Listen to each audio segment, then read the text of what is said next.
Dengan yakinnya sebut ahli hukum tata negara bicara melambung-lambung, Sugeng Teguh. Ketua Indonesian Police Watch dibuat gugup oleh Refli Harun. Dini Indrayana dan Teguh Nasrullah di Rakyat Bersuara Ains TV. Baik, saya paham. Nanti kita bahas. Tapi soal kriminalisasi dulu, Pak Sugeng. Sugeng, silakan. Saya lihat nih. Ada dugaan kriminalisasi di kasus Roy CS. Dulu lah, saya mau bilang ya. Ini sebetulnya perkara ini harus dipandang pertempuran dua belah pihak ya. Medan pertempurannya sudah ada. Satu pihak ini sedang mencari penumpang-penumpang baru, kemudian diskusi ya.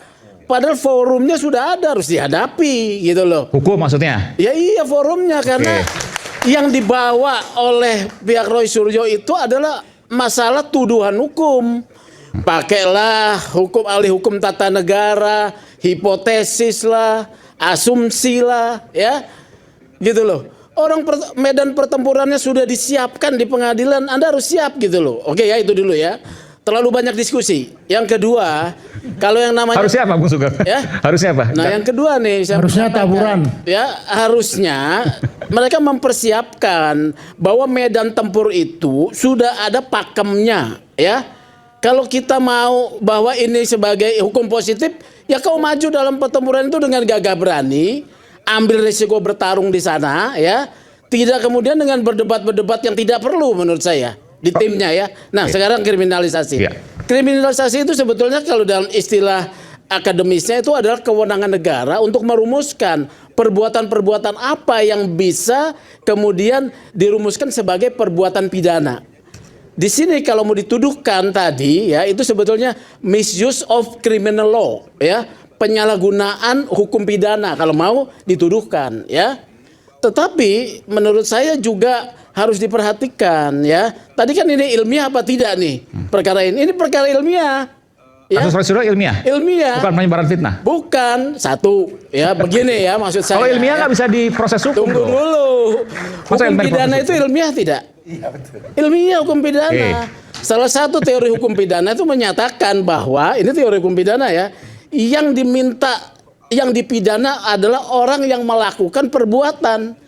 Jadi di dalam teori hukum pidana, siapa yang melakukan perbuatan memenuhi unsur delik bisa diminta pertanggungjawaban pidana. Itu ilmiah pertama, ya.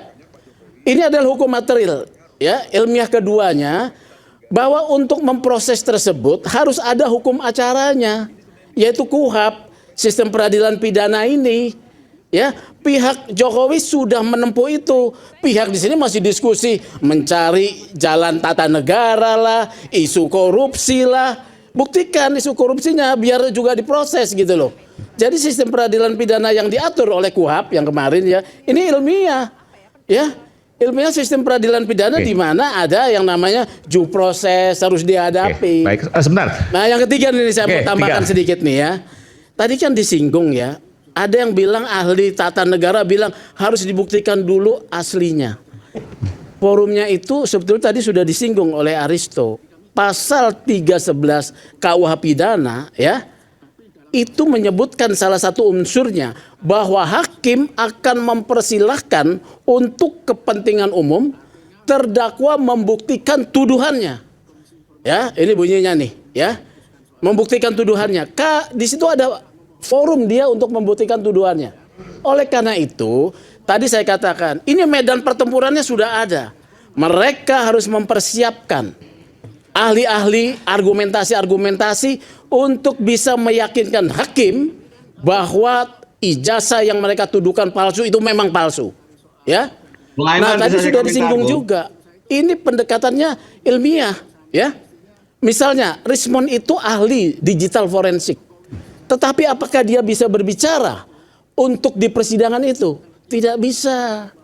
Karena kekuatan pembuktian seorang terdakwa nyaris tidak diperhitungkan. Dia harus menghadirkan kalau perlu guru besarnya dari Jepang, ya, yang mengajar dia.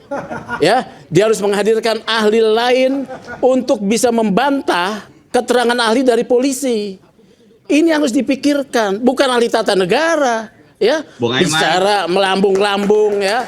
Karena nanti di dalam pledoinya itu hanya menjadi opening statement. Mau 2000 halaman, hakim bilang bahwa segala hal yang disampaikan dalam pendahuluan telah dibaca dan tidak mengenai pokok perkara. Oke. Selesai. Boleh saya komen? Silakan, Betul. Prof Denny, silakan. Prof Denny, Inilah silakan. Biar jelas ya, Ya, sudah. Sugeng ini kan Boleh saya bicara Bung Herman? enggak, Silakan, ya, silakan. Sugeng ini caleg PSI, jadi udah wajar aja Loh. dia ngomong gitu. Iya, itu Nggak ada berarti hubungannya, nggak ada hubungannya, Bang Anda harus Refli. menyerang Nggak ada saya. hubungannya Nggak bisa dong. Anda Pendapat harus menyerang hukum, saya. pendapat hukum dong. Argumentasi saya dong. Iya dong, jangan Gitu loh. diserang-serang. Anda harus menyerang argumentasi saya, ya. Bro, latar belakang itu menentukan argumentasi. Udahlah, Anda dari PSI. Saya membuka kunci Ngapain tadi Anda bisa, sebetulnya nggak bisa ya. gitu. Kalau Anda murni police SWAT, Anda nggak ngomong begitu. Loh. Udahlah.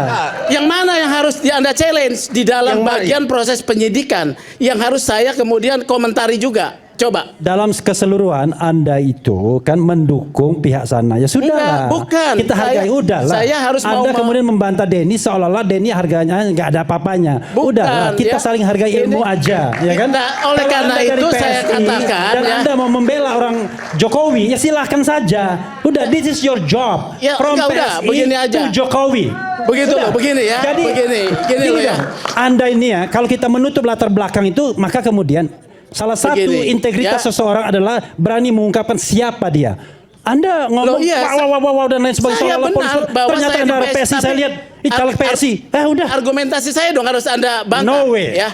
Gitu loh ya. Ya udah, ini haknya. Oke. Itu Ya, loh. Oke, ke Bukan- Prof Denny bukan dulu, soal karena tadi posisi, sampai itu hak politik saya. Ini ya. ini hak politik saya untuk menyatakan. Oke. Hak politik Anda karena itu saya hargai. Sebagai PSI Anda mendukung Jokowi. Sudah selesai kan? Saya Karena itu sedang publik berbicara jangan ditipu. soal ilmiah. Anda menipu Ya. publik kalau Ya. begitu caranya. Saya bicara ilmiah. Ini perkara Oke, pidana, oke, nanti. bukan Prof Denny, perkara silakan, Prof Denny. tata negara. Ya. Terima kasih Bung Aiman. Jadi Ya. begini, jadi kalau diterus-teruskan seperti itu, padahal maaf Bapak-bapak rakyat Indonesia yang menonton ini, izinkan saya meletakkan perspektifnya kenapa hukum tata negara itu penting. Karena coba bayangkan kalau dibaca secara menyeluruh ya, secara lebih komprehensif, tidak hanya sisi praktis pidana saja. Yang dihadapi oleh Roy dan kawan-kawan ini sekarang bukan hanya Pak Jokowi kalau kubu-kubu. Pak Jokowi menyerahkan persoalan ini ke kepolisian. Dari sisi perspektif pidana itu selesai. Dari sisi perspektif tata negara, bagaimana relasi polisi hubungannya dengan Kapolri hubungannya dengan Pak Jokowi di Solo, bagaimana relasi Pak Jokowi dengan Prabowo, bagaimana seterusnya, itu letak pidananya menjadi patut dipertanyakan sebagai satu otoritas yang apakah bisa independen menyelesaikan persoalan dugaan tindak pidana yang dilakukan Roy dan kawan-kawan. Tidak bisa.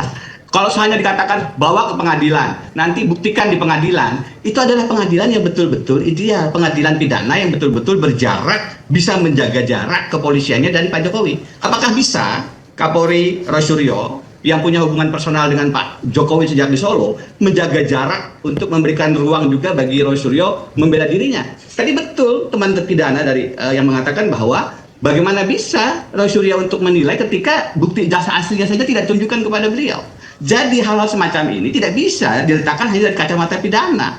Memang harus dilihat dari kacamata yang lebih luas. Salah satunya adalah relasi kekuasaan tata negara antara kepolisian dengan Pak Jokowi, bahkan dengan Presiden Prabowo yang sedemikian dekat. Bagaimana bisa kita hanya meletakkan hukum pidana di tengah relasi yang tidak fair itu? Oke. Jadi menurut saya menjadi sangat penting kemudian untuk menghadirkan logika-logika semacam ini ke hadapan publik, bahwa logika pidana prosedural saja tidak menyelesaikan masalah. Karena itu seharusnya Pak Jokowi mengambil inisiatif sebagai negarawan menunjukkan ijazah aslinya, dan itu tidak kemudian menarik bangsa ini selama bertahun-tahun. Jadi Bang Denny izin sebentar, saya ingin menyampaikan begini. Jangan dilihat kasus Pak Jokowi ini hanya Pak Jokowi pribadi, Pak Jokowi dan keluarga yang sudah diobok-obok sedemikian rupa. Gak akan tersentuh Pak Jokowi kalau tidak mencalonkan diri sebagai Presiden Republik Indonesia dengan menampilkan ijazah tersebut. Ini masalahnya adalah ada ranah kepentingan umum yang saya rasa mungkin hari ini Roy Suryo dibungkam, akan timbul 1001 Roy Suryo yakin dengan itu? lainnya. Karena ini kan justru yang menyebabkan Prof Nasrullah, hemat Anda saya. yakin dengan itu? Ketika ada penersangkaan Roy Suryo dengan kawan, akan ada gerakan untuk membela Roy Suryo? Bukan hanya gerakan, tapi bukan persoalan membela Roy Suryonya. tapi perlawanan terhadap ketidaktransparannya ijazah Pak Jokowi. Tidak transparan. Makanya kalau memang ingin mengklirkan nama baik Pak Jokowi seperti yang disampaikan oleh Bung Ade, keluarganya yang terluka, maka ya sudah, ayo buktikan, dijelaskan di depan publik, selesai, nggak perlu berkepanjangan. Tidak transparan. Terima kasih telah menonton. Jangan lupa di share. yang diorkestrasi